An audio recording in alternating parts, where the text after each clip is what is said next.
Issue काय करतेस?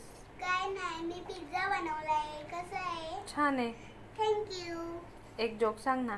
एका गावामध्ये पोरगा राहत असतो. त्याचं नाव चिंटू असतं आणि त्याच्याकडे खूप खूप प्राणी असतात. मांजर, कुत्रा, कोंबडीचे पिल्लू, कोंबडी, खूप सारे. मग एक दिवशी चिंटूचे बाबा चिंटूला बोलतात की हे घे दाणे कोंबड्यांच्या पिल्लूला देऊ नये. मग तो घेतो आणि जातो. मग चिंटूचे बाबा थोड्या वेळाने बघतात, हा तर मांजरीला देतोय, मी तर कोंबडीच्या पिल्लूला द्यायला सांगितलेलं. मग चिंटूकडे त्याचे बाबा जातात आणि बोलतात, हे काय करतोय चिंटू, मी तर तुला कोंबडीच्या पिल्लूला द्यायला सांगितलेलं, तू मांजरीच्या पिल्लाला का देतोय? मग चिंटू बोलतो, मी कोंबडीच्या पिल्लालाच देतोय बाबा.